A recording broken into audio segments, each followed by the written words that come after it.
আসসালামু আলাইকুম friends, মিলিস cooking কর্নারে আপনাদের সবাইকে স্বাগতম জানাচ্ছি বেকারি স্টাইল পাউন্ড কেক তৈরি দেখার জন্য। আজকে আমি ইলেকট্রিক বিটার ও ওভেন ছাড়া চুলাতেই কিভাবে কেক তৈরি করলে পারফেক্ট কালার আসবে ও মাঝখানে ফাটা ভাব তৈরি হবে সেটি আপনাদের দেখাবো। আর তার সাথে শেয়ার করব ময়দার পরিবর্তে আটা দিয়ে কেক তৈরি করলে কিভাবে নরম তুলতুলে ও টেস্টি কেক তৈরি হবে সেটিও। তো চলুন দেখে নেওয়া যাক কেক তৈরির এই রেসিপিটি।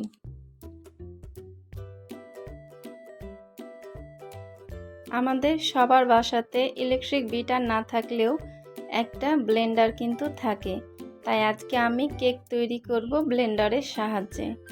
এর জন্য একটা ব্লেন্ডারের জারে নিয়ে নিলাম সাধারণ তাপমাত্রার 2টো ডিম, 3/4 কাপ চিনি অর্থাৎ 1 কাপের 4 ভাগের ভিতর 3 ভাগ মতো চিনি আর হাফ কাপ তেল।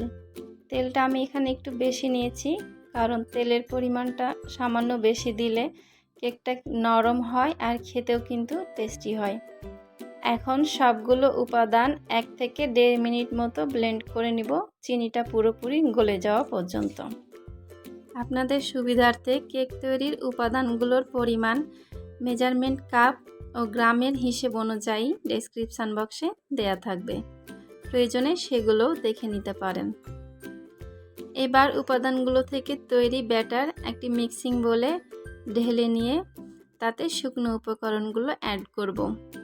শুকনো উপকরণগুলো অ্যাড করার জন্য বোলের উপর একটি চালনি দিয়ে তাতে আটা ও 1 চা চামচ বেকিং পাউডার দিয়ে খুব ভালোভাবে চেলে নিব। কেক তৈরিতে ব্যবহৃত শুকনো উপাদানগুলো চেলে নিলে খুব ভালো হয়।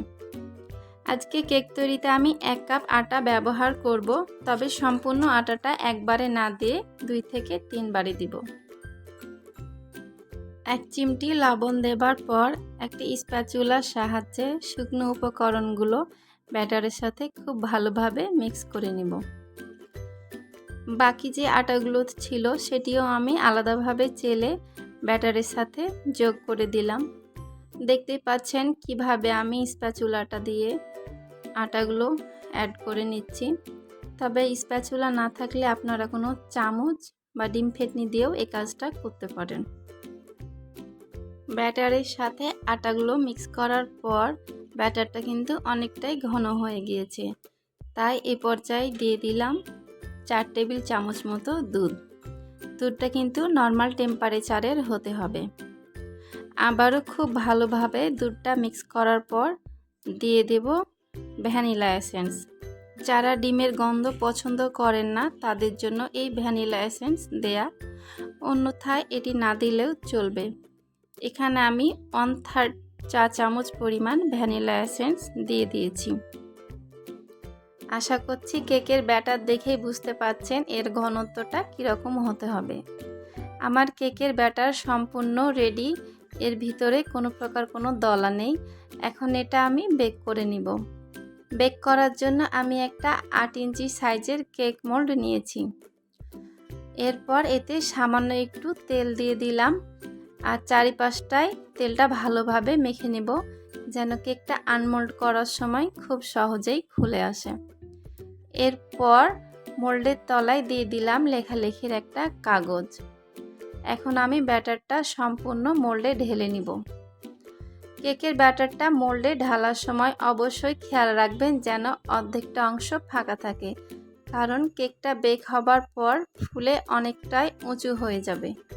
এবার কেক মোল্ডে 2 পাশটা ধরে একটু ট্যাপ করে নিব, তাহলে ব্যাটারের ভেতরে কোনো বুদবুদ বা ফাঁকা অংশ থাকবে না।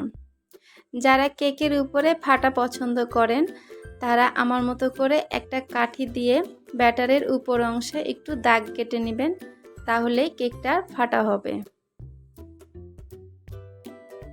কেক বেক করার জন্য এখানে আমি মোটা তলাযুক্ত একটা পাত্র নিয়েছি। কেক বেক করার আগে পাত্রটি কিন্তু 5 থেকে 7 মিনিট মিডিয়াম টু লো হিটে গরম করে নিতে হবে। এবার আমি লেখালেখি 2টো কাগজ পাত্রে দিয়ে দিলাম, তাহলে কিন্তু কেকে বেকারির মতো পারফেক্ট কালার আসবে। এরপর একটি স্ট্যান্ড বসিয়ে তাতে কেক মোল্ডটি রেখে ঢাকনা দিয়ে ঢেকে 40 থেকে 45 মিনিট মতো লো হিটের চেয়ে সামান্য একটু বেশি হিটে কেকটি বেক করে নিব। ঢাকনায় কোনো ছিদ্র থাকলে তাতে কাগজ বা টিস্যু দিয়ে বন্ধ করে দিতে হবে। ফিরে আসলাম 40 মিনিট পর। দেখতেই পাচ্ছেন কেকে কি সুন্দর কালার হয়েছে, একদম ওভেনে তৈরি কেকের মতো। আর কেকের মাঝখানটাও কিন্তু সুন্দরভাবে ফেটে গিয়েছে।